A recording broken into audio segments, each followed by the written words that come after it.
नमस्कार दोस्तों, स्वागत है आपका। आज हम दवाओं के पीछे की दुनिया में झांकने वाले हैं और बात करेंगे उन गुमनाम हीरोज की जो हमारी दवाओं को असरदार, सुरक्षित और इस्तेमाल करने लायक बनाते हैं। जी हाँ, हम बात कर रहे हैं फार्मास्यूटिकल एड्स की, यानी दवाओं के वो अदृश्य सहायक जिनके बिना दवा अधूरी है। तो चलिए शुरू करते हैं और जानते हैं कि ये असल में हैं क्या। तो आज हम क्या क्या समझने वाले हैं, चलिए एक नज़र डालते हैं। सबसे पहले हम जानेंगे कि ये फार्मा एड्स होते क्या हैं। फिर हम देखेंगे कि दवाओं को आकर्षक कैसे बनाया जाता है ताकि मरीज उन्हें आसानी से ले सकें। इसके बाद हम दवा की सुरक्षा के विज्ञान में उतरेंगे और जानेंगे कि सही परिरक्षक यानी प्रिजर्वेटिव कैसे चुना जाता है। और हाँ, आपके एग्जाम के लिए कुछ खास पॉइंट्स भी हैं। और अंत में हम सब कुछ एक साथ समेटेंगे।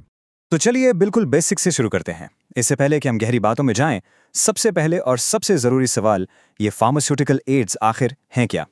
इसे ऐसे समझिए, जब आप पैरासिटामोल की गोली लेते हैं तो उसमें बीमारी ठीक करने वाली असली दवा तो पैरासिटामोल ही है, लेकिन उस पाउडर को एक गोली की शक्ल देने वाली चीज़ें, उसे टूटने से बचाने वाले एजेंट्स और उसके ऊपर की परत, ये सब फार्मास्यूटिकल एड्स हैं। मतलब इनका खुद का कोई इलाज करने वाला गुण नहीं होता, लेकिन इनके बिना वो असली दवा आप तक सही सलामत पहुंच ही नहीं सकती। अब इन्हीं फार्मा एड्स में एक खास ग्रुप होता है जिसे हम ऑर्गेनोलेप्टिक एजेंट्स कहते हैं। इनका सीधा ताल्लुक हमारी इंद्रियों से है। मतलब दवा कैसी दिखती है, उसकी गंध कैसी है और सबसे जरूरी उसका स्वाद कैसा है। ये एजेंट्स दवा को आकर्षक बनाते हैं जिससे मरीज उसे आसानी से ले लेता है। सोचिए, अगर बच्चों की दवाई कड़वी होगी तो क्या वो उसे पिएंगे? बिल्कुल नहीं। यहीं पर ये एजेंट्स काम आते हैं।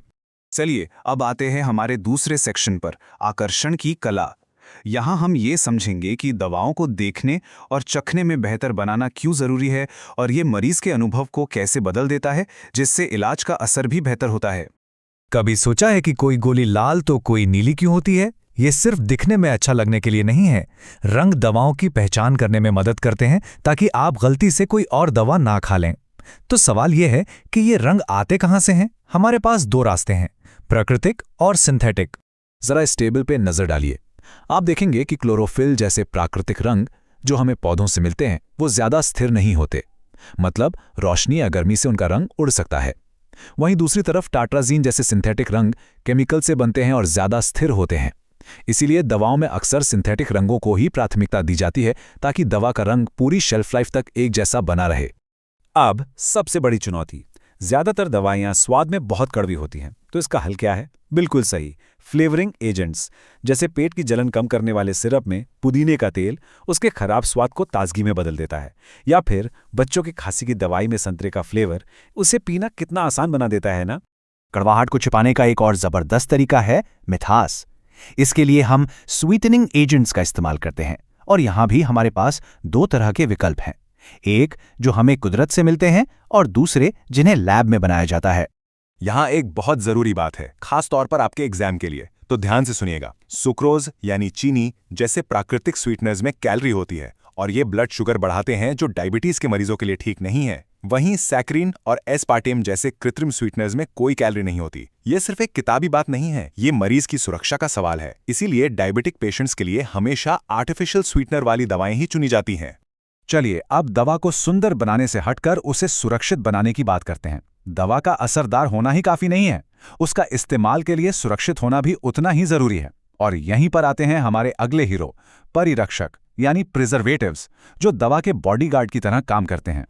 जरा सोचिए, एक आई ड्रॉप की शीशी, हर बार जब आप उसे खोलते हैं तो हवा से बैक्टीरिया अंदर जा सकते हैं, और अगर उसमें प्रिजर्वेटिव ना हो तो वो शीशी कुछ ही दिनों में इन्फेक्शन का घर बन जाएगी, जो आंखों के लिए कितना खतरनाक हो सकता है। प्रिजर्वेटिव्स ऐसा होने से रोकते हैं और दवा को सुरक्षित रखते हैं। क्या आपने कभी सोचा है कि आपका क्रीम का डिब्बा या लोशन महीनों तक कैसे ठीक रहता है? इसका हीरो है मिथाइल पाराबेन जैसा कोई प्रिजर्वेटिव। और आपकी आई ड्रॉप्स, उनमें बेंजालकोनियम क्लोराइड होता है जो उन्हें कीटाणुओं से बचाता है। जैसा कि आप इस टेबल में देख सकते हैं, हर तरह के प्रोडक्ट के लिए एक खास तरह का बॉडीगार्ड होता है। तो कोई भी प्रिजर्वेटिव उठाकर तो किसी भी दवा में डाल नहीं सकते, है ना? तो फिर सही प्रिजर्वेटिव चुना कैसे जाता है?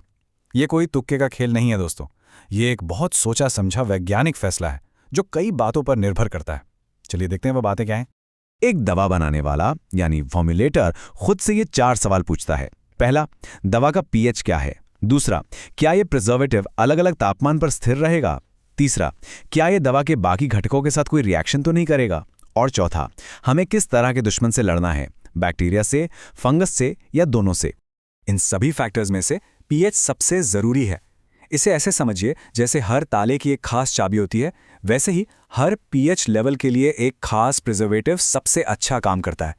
अगर आप एक एसिडिक सिरप बना रहे हैं तो बेंजोइक एसिड बहुत अच्छा काम करेगा, लेकिन अगर आप एक न्यूट्रल पीएच वाली क्रीम बना रहे हैं तो शायद पैराबेन्स बेहतर विकल्प होंगे। ठीक है, अब थोड़ा गियर बदलते हैं और फटाफट से कुछ ज़रूरी पॉइंट्स दोहरा लेते हैं। ये सेक्शन खास तौर पर आपकी परीक्षाओं की तैयारी में मदद करने के लिए बनाया गया है, तो पूरा ध्यान यहाँ लगाइए। एग्जाम में प्रिजर्वेटिव्स की मुख्य श्रेणियों को याद रखना थोड़ा मुश्किल हो सकता है, तो इन 5 श्रेणियों को जरूर याद कर लें। पहली, ऑर्गेनिक एसिड्स। दूसरी, फिनोल्स। तीसरी, अल्कोहल्स। चौथी, क्वाटरनरी अमोनियम कंपाउंड्स। और 5वीं, एस्टर्स। मैं दोहराता हूं, organic acids, phenols, alcohols, quaternary ammonium और एस्टर्स। इन्हें नोट कर लीजिए। चलिए, अब एक छोटा सा सवाल, ये एग्जाम में बहुत बार आता है। आई ड्रॉप्स में सबसे आम प्रिजर्वेटिव कौन सा इस्तेमाल होता है? जरा सोचिए। और सही जवाब है बेंजालकोनियम क्लोराइड। ये अपनी जबरदस्त असर की वजह से आंखों की दवाइयों के लिए सबसे पसंदीदा विकल्प है। इसे अच्छे से याद रखिएगा। एक और जरूरी सवाल, डायबिटिक मरीजों के लिए बनाई जाने वाली दवाओं में कौन से स्वीटनर का इस्तेमाल करना चाहिए? बिल्कुल सही, कृत्रिम स्वीटनर। जैसा कि हमने थोड़ी देर पहले ही समझा था, ये ब्लड शुगर लेवल पर कोई असर नहीं डालते और इसीलिए डायबिटिक मरीजों के लिए ये पूरी तरह से सुरक्षित हैं। तो दोस्तों, अब हम अपने आखिरी हिस्से पर पहुंच गए हैं। आइए, अब तक हमने जो कुछ भी सीखा है उसे जल्दी से दोहराते हैं और एक आदर्श प्रिजर्वेटिव के गुणों पर नजर डालते हैं। ये भी एग्जाम के लिए एक बहुत महत्वपूर्ण टॉपिक है। तो एक बेहतरीन प्रिजर्वेटिव वो है जो जहरीला ना हो, कम मात्रा में भी असरदार हो, दवा के साथ स्थिर रहे और जिसका खुद का कोई स्वाद या गंध ना हो। तो अगली बार जब आप कोई भी दवा हाथ में लें तो सिर्फ उसके नाम को नहीं, बल्कि उसके उन अदृश्य सहायकों को भी याद कीजिएगा जो पर्दे के पीछे काम कर रहे हैं। ये सुनिश्चित कर रहे हैं कि आपकी दवा असरदार भी हो, सुरक्षित भी हो और लेने में आसान भी हो। आज के लिए इतना ही। धन्यवाद।